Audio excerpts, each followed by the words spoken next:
Hello students, आप सबको अपनी एनसीईआरटी साइंस चैनल में स्वागत करती हूँ। आज हम लोग एनसीईआरटी साइंस प्रैक्टिस सेट का पार्ट 14 देखने वाले हैं।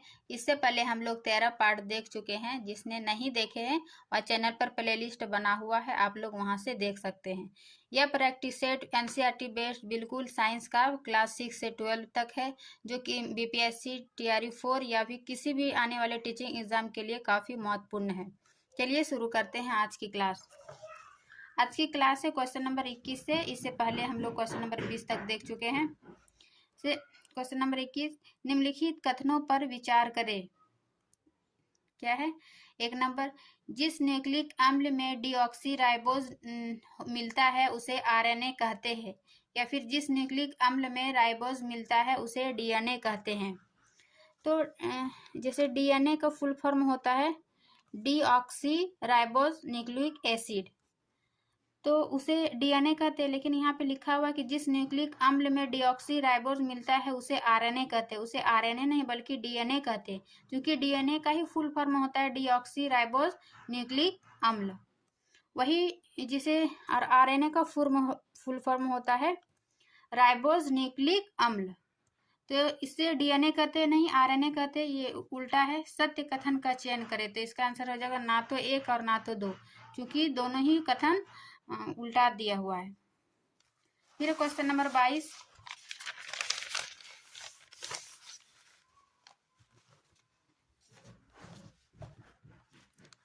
ग्लूकोज का पायरुविक अम्ल में विघटन कहलाता है।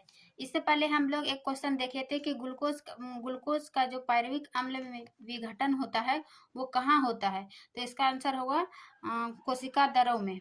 कोशिका दरों में जो ग्लूकोज का पायरुविक अम्ल में विघटन होता है, टूटता है, उस प्रोसेस को जो है ग्लाइकोलाइसिस कहते हैं। उस प्रक्रिया को ग्लाइकोलाइसिस कहते हैं, और यह क्रिया कोशिका दरों में ऑक्सीजन की अनुपस्थिति में था। तो इसका आंसर हो जाएगा सी। वही क्रेब्स चक्र और ऑक्सी श्वसन के बारे में यदि हम बात करें, तो श्वसन क्रिया में जो माइटोकॉन्ड्रिया के अंदर होता है उसको क्रेब्स चक्र कहते हैं, और ये ऑक्सीजन की उपस्थिति में होता है। और ग्लाइकोलाइसिस की क्रिया ऑक्सीजन की अनुपस्थिति में कोशिका द्रव में होती है। इस प्रकार 22 का हो जाएगा सी।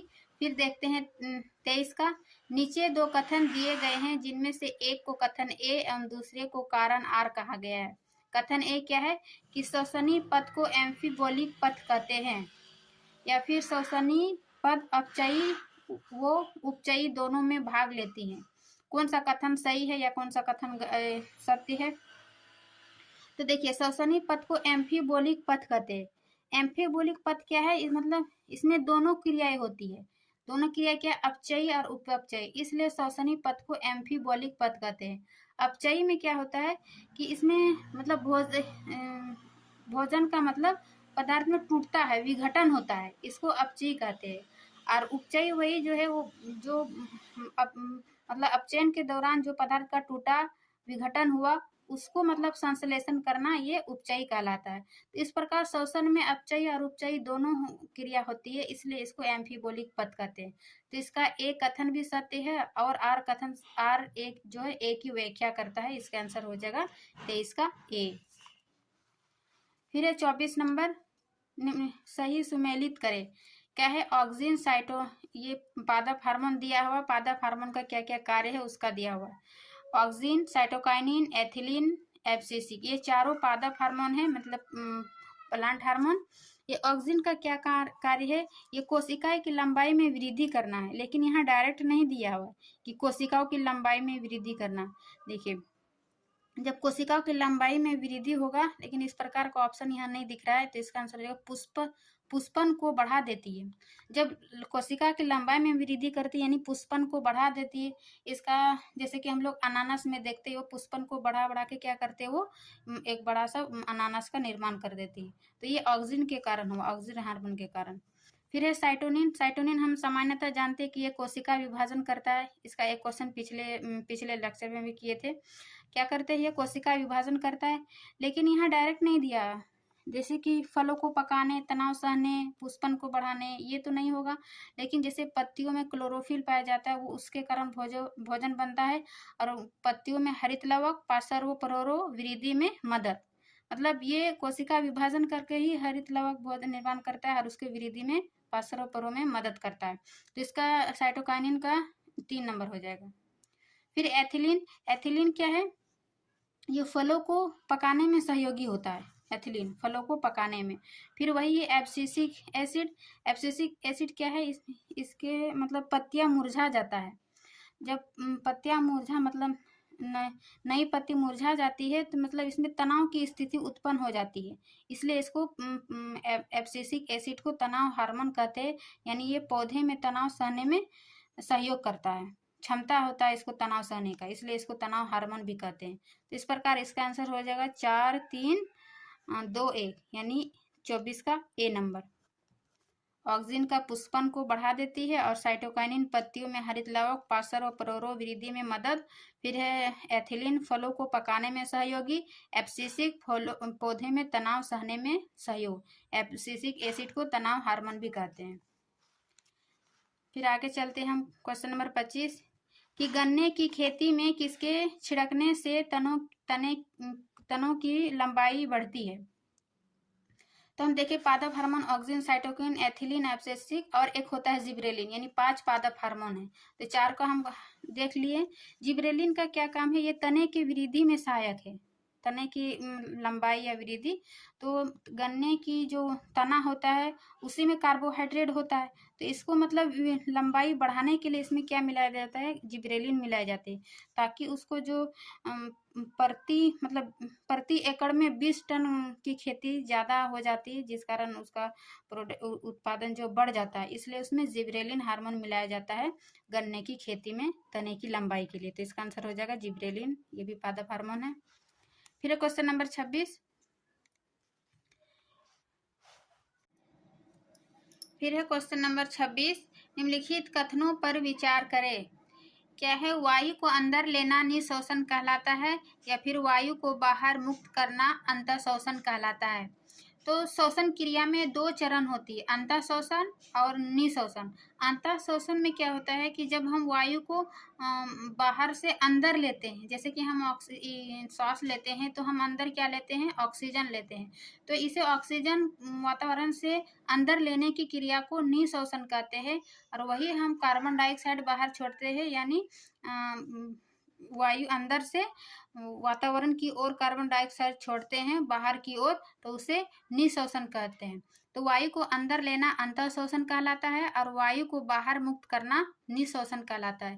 तो ये दोनों कथन एक दूसरे से मतलब उल्टा है, तो इसका 26 का सत्य कथन हो जाएगा ना तो 1 और ना तो 2। फिर है 27 गैसों के विनिमय के लिए प्राथमिक स्थल है। गैसों का विनिमय किसको कहते हैं? जैसे कि कार्बन डाइऑक्साइड और ऑक्सीजन आदान प्रदान करते हैं फेफड़ा में, वही सांस लेना गैसों का एक प्रकार के विनिमय है। तो मतलब इसका प्राथमिक स्थल कहाँ है? ये कहाँ सबसे पहले गैसों का आदान प्रदान होता है? तो जैसे फेफड़ों में जब ऑक्सीजन से कार्बन डाइऑक्साइड वातावरण में हमारे ऊतक तक जाता है और फिर वही हमारे ऊतक में जो मतलब अंदर में जो कार्बन डाइऑक्साइड है वो वातावरण में बाहर छोड़ते हैं। तो इस क्रिया में क्या होता है? ऑक्सीजन और कार्बन डाइऑक्साइड आदान प्रदान होता है, यानी विनिमय होता है। तो ये क्रिया जो है वो फेफड़ा में जो कुपिकाएं पाई जाती है, कुपिकाएं को एल्वियोली या फिर वायु कोष्ठ कहते हैं, इसी में होता है। ये फेफड़ा का जो है वो सबसे छोटी इकाई है कुपिकाएं, और इसी में गैसों का विनिमय के लिए ये सबसे प्राथमिक स्थल है। तो इसका 27 का हो जाएगा डी। फिर 28 का कि मस्तिष्क का कौन सा भाग श्वसन के नियमन के लिए उत्तरदायी है? तो हम मस्तिष्क वाला इसके पिछले पार्ट में डिटेल देखें कि मस्तिष्क को 3 भागों में बांटते हैं, अग्र मस्तिष्क, मध्य मस्तिष्क और पश्च मस्तिष्क। अग्र मस्तिष्क ये जो सेरिबरम था, जो सबसे अधिक मतलब सेरिबरम का ही पार्ट था, और ये पॉन्स, मेडुला और सेरिबेलम ये तीनों पश्च मस्तिष्क का भाग था। मेडुला क्या करता था? सेरिबेलम जो है वो शरीर को संतुलन बनाए रखता है, और पॉन्स और मेडुला का क्या करता है? जो हमारे शरीर में अनैच्छिक क्रिया जो था, जैसे कि श्वसन क्रिया, हमारे भोजन का जो कर्माकुंचन होता है उसका उल्टी होना, ये सब क्या था? अनैच्छिक क्रिया, मतलब हमारे अंदर का वो कंट्रोल नहीं है। तो अनैच्छिक क्रिया सभी से ये मेडुला भाग से उत्तरदायी था। तो श्वसन के नियमन के लिए भी ये मेडुला ही भाग होगा। उत्तरदायी। अनैच्छिक क्रिया जितना भी है वो मेडुला से ही नियंत्रित होता है। तो इस प्रकार 28 का हो जाएगा बी, मेडुला। फिर है 29, निम्नलिखित कथनों में से सत्य कथन का चयन करें। क्या है? श्वसनी और श्वसनिकाओं के शोध के कारण दमा होता है, या फिर कुपिका भित्ति के क्षतिग्रस्त होने से वात स्फीति होता है। तो दमा, जिसको मतलब श्वसनी कहते हैं, ये कब होते हैं? जब हमारे सांस लेने में कठिनाई होती है, या फिर क्या बोलते हैं, शोध के कारण श्वसन के समय जो घरघराहट की आवाज़ होती है, तो उस समय जो है हमें दमा मतलब श्वसनी और श्वसनिकाओं की शोध के कारण दमा होता है। और वही कोपिका भित्ति, उसके कारण जो है कुपिका भित्ति अभी हम पढ़े, जो गैसों के विनिमय के लिए उत्तरदायी होता है, वही कुपिका भित्ति की जो क्षतिग्रस्त होने से वात स्फीति हो जाता है। मतलब उसी जैसे कि जब कोई अधिक धूम्रपान करता है तो इससे क्या होता है, गैसों का विनिमय मतलब कम हो जाता है, तो इसी को वात स्फीति कहता है। कुपिका भित्ति के क्षतिग्रस्त होने से वात स्फीति हो जाता है। ये दोनों कथन सत्य है, तो इसका 29 का हो जाएगा सी। फिर आगे हम देखते हैं क्वेश्चन नंबर 30। प्लाज्मा के संबंध में कितने कथन सत्य है? प्लाज्मा हम जानते हैं कि ये रक्त का ही भाग है। ये हल्के पीले रंग का गाढ़ा तरल पदार्थ है, हल्के पीले रंग का होता है। ये प्लाज्मा जो में है रक्त का 55% भाग होता है, बाकी 45% अदर मतलब दूसरा होता है। फिर प्लाज्मा में जो है 90 से 92% जल होता है, और इस प्लाज्मा में ही 6 से 8% प्रोटीन पाया जाता है। और प्लाज्मा में 3 प्रकार के प्रोटीन पाया जाता है, जिसका नाम है फाइब्रिनोजन, ग्लोबुलिन तथा एल्बुमिन। प्लाज्मा में ये मुख्य प्रोटीन है। तो इसमें बोल रहा है कि फाइब्रिनोजन प्लाज्मा में नहीं पाया जाता है, जबकि फाइब्रिनोजन प्लाज्मा में पाई जाती है। ये फाइब्रिनोजन जो है हमारे शरीर के अंदर जो है वो रक्त का धक्का नहीं बनने देता है, ये प्रोटीन फाइब्रिनोजन प्रोटीन। और फिर वही ग्लोबुलिन प्रोटीन है जो ये हमारे शरीर के प्रतिरक्षा तंत्र यानी इम्यून सिस्टम को बढ़ाता है। और वही तीसरा है एल्ब्यूमिन प्रोटीन, ये हमारे जो प्रसरणी है उसको संतुलित बना के रखता है। तो ये प्लाज्मा में 3 प्रकार के प्रोटीन पाया जाता है, जबकि यहाँ लिखा है फाइब्रिनोजन प्लाज्मा में नहीं पाया जाता है। तो इनमें से कितने कथन सत्य है? तो 1 भी सही है, 2 भी सही, 3 यानी 3 कथन सही है। इसका आंसर हो जाएगा 30 का सी, केवल 3 कथन सही, बाकी ये चौथा सही नहीं है। फिर 31 नंबर, सही सुमेलित करें। क्या है? रक्ताणु यानी आरबीसी को क्या कहते हैं? इरेथ्रोसाइट। और वही है न्यूट्रोफिल किसको कहते हैं? डब्ल्यूबीसी को ही न्यूट्रोफिल कहते हैं, डब्ल्यूबीसी को। फिर जैसे कि आरबीसी को इरेथ्रोसाइट कहते हैं, उसी तरह डब्ल्यूबीसी को ल्यूकोसाइट कहते हैं, और प्लेटलेट्स को थ्रोम्बोसाइट कहते हैं। तो मतलब इसका क्या क्या कार्य है आरबीसी का, डब्ल्यूबीसी का, प्लेटलेट्स का? तो इसका हो जाएगा रक्ताणु का क्या काम है, मतलब आरबीसी का क्या काम है? यह श्वसन गैसों का परिवहन करता है, यानी ऑक्सीजन और कार्बन डाइऑक्साइड का परिवहन करता है आरबीसी। वही डब्ल्यूबीसी क्या करता है? ये भक्षण कोशिका यानी जो बाहर से जो कोशिका आती है उसको मारने का काम करती है डब्ल्यूबीसी। वही प्लेटलेट्स जो है वो रक्त स्कंदन यानी रक्त के जमा, जैसे प्लेटलेट्स की कमी से क्या होता है, वो हमारे शरीर से अधिक रक्त का स्राव होने लगता है। इस अधिक रक्त को स्राव को मतलब जमाव करके रखने का काम ये प्लेटलेट्स करता है। इस प्रकार इसका आंसर हो जाएगा आरबीसी का 2, 3, 1 यानी 31 का 1। फिर है 32, सही सुमेलित करें। सही सुमेलित क्या है? रक्त समूह और रक्तदाता, यानी हमारे ब्लड में रक्त समूह कितने प्रकार है? 4 प्रकार के, ए बी और ओ। उसको मतलब कौन कौन ए बी किसको दे सकता है, किससे ले सकता है, इसका हम आपको एक चार्ट देते हैं। इसमें थोड़ा सा उल्टा पुल्टा दिया हुआ है रक्तदाता समूह, देखिए इसमें देख लीजिए। रक्त का प्रकार है A positive, O positive, B positive और ए पॉजिटिव। फिर वहीं A negative, O negative, B negative, A negative. सबसे पहले हम देखते हैं कि ए पॉजिटिव जो किसको दे सकता है और किससे ले सकता है। जैसे इसको एक दो बार देखिएगा ना, आराम से याद हो जाएगा। जैसे ए पॉजिटिव है तो ए पॉजिटिव और ए बी को ही दे सकता है, और ले सकता है ए पॉजिटिव और ओ पॉजिटिव। ए पॉजिटिव ओ पॉजिटिव याद रखिएगा, तो ए नेगेटिव और ओ नेगेटिव मतलब ये 4 प्रकार को ले सकता है और 2 दे सकता है। फिर वहीं ओ पॉजिटिव जो है वो सभी को देता है, लेकिन लेता है ओ पॉजिटिव से और ओ नेगेटिव से। फिर बी प्लस, जिस प्रकार हम ए पॉजिटिव को याद रखते हैं कि ए पॉजिटिव देता है और ए बी, उसी प्रकार बी पॉजिटिव में बी प्लस बी पॉजिटिव को देता है और ए बी पॉजिटिव को देता है। उसी प्रकार लेता है B positive, O positive, B negative, O negative 4। फिर ए बी पॉजिटिव जो है वो ए बी पॉजिटिव को ही देता है, लेकिन सबसे वो लेता है, इसीलिए ए बी को सर्वग्राही कहते हैं और ओ को यूनिवर्सल डोनर कहते हैं, जो सभी को देता है।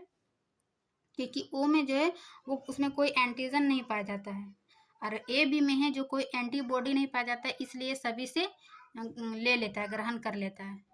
फिर इस प्रकार चारों जब पॉजिटिव याद रख लेते हैं तो ए नेगेटिव को याद करने का भी ट्रिक याद कर लीजिएगा। जैसे कि जो ए पॉजिटिव में याद रखे कि ए प्लस ए पॉजिटिव और ए बी पॉजिटिव को देता है, तो ए पॉजिटिव ए बी पॉजिटिव इसमें रहेगा, बस इसी का जस्ट उल्टा कर दीजिएगा कि ए नेगेटिव और ए बी नेगेटिव। याद हो गया आराम से।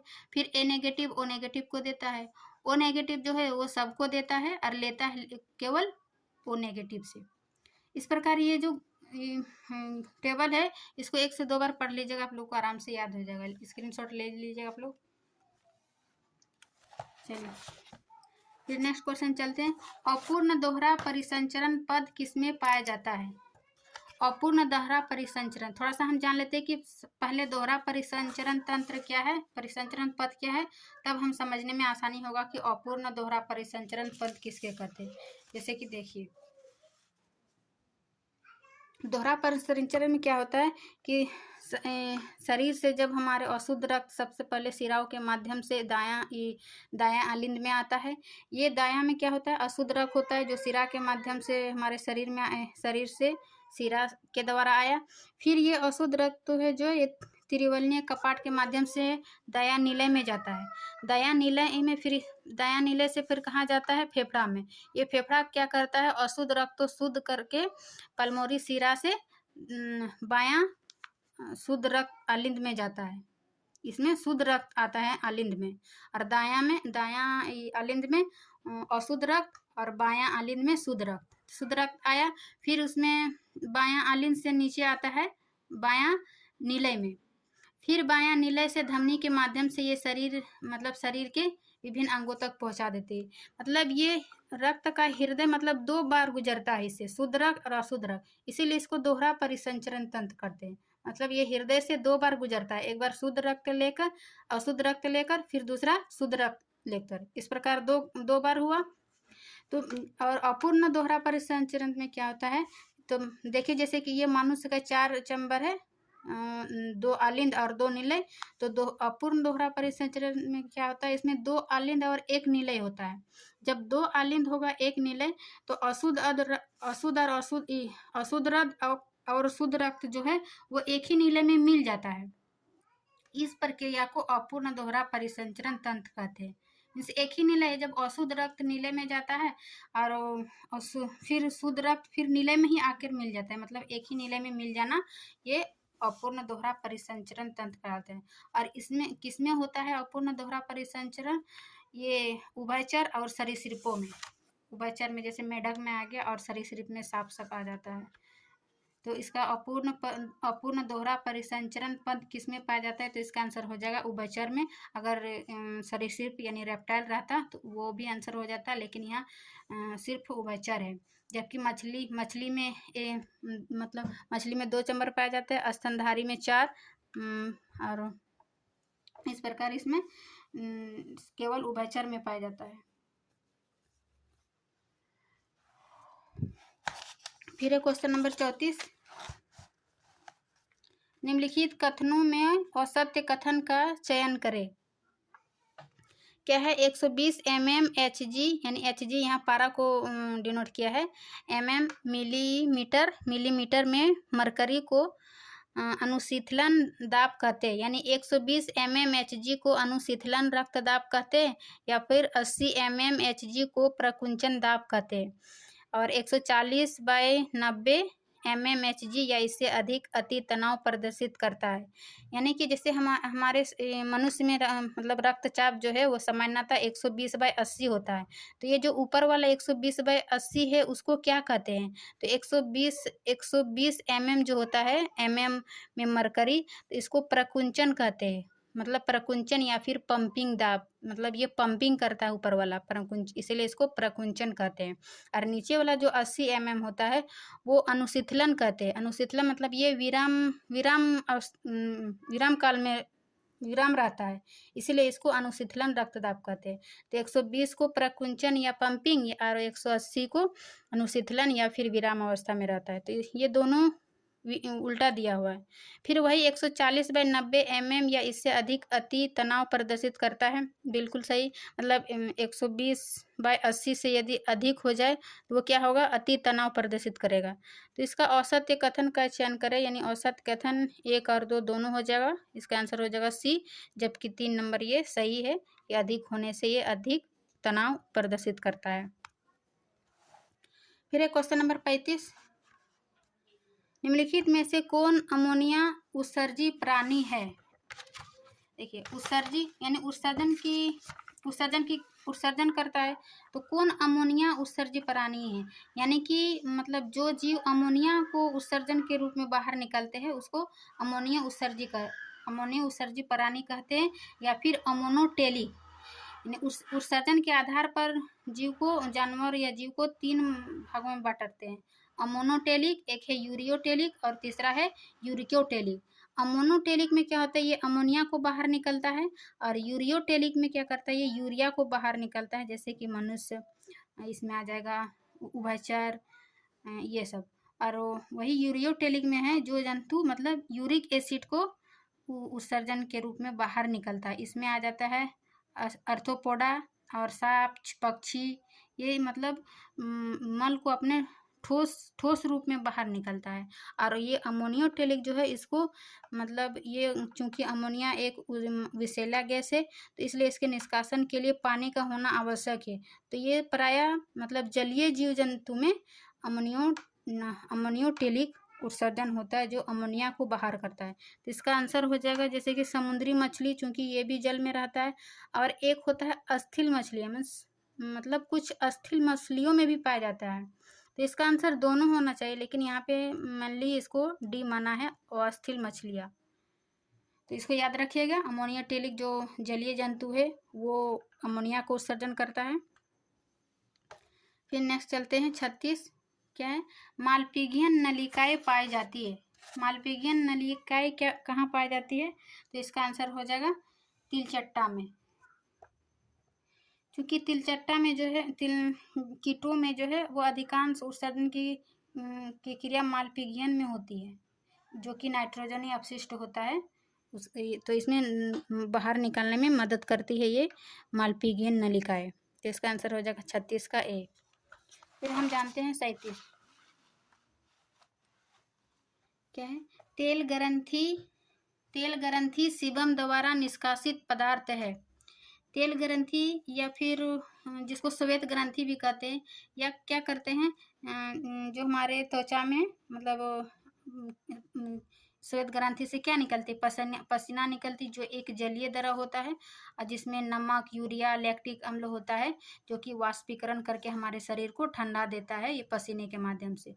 वही तेलीय ग्रंथि सीबम जो है, इसके द्वारा कुछ जैसे कि स्टेरॉल और हाइड्रोकार्बन एवं मोम, ये जो है इस पदार्थों का निष्कासन करते हैं। इसके स्राव से क्या होता है, ये त्वचा को सुरक्षात्मक प्रदान करता है, मतलब सुरक्षा प्रदान करता है। तो ये तेलीय ग्रंथि सीबम द्वारा ये स्टेरॉल, हाइड्रोकार्बन और मोम तीनों मतलब निकलता है, जिससे त्वचा सुरक्षा प्रदान करता है। तो इसका आंसर हो जाएगा 1, 2 और 4, यानी बी, 37 का बी। फिर वही एक स्वस्थ वयस्क मनुष्य औसतन कितनी क्या है, कितना ग्राम यूरिया का प्रतिदिन उत्सर्जन करता है, यानी एक दिन में जो है मनुष्य कितना यूरिया बाहर निकलता है।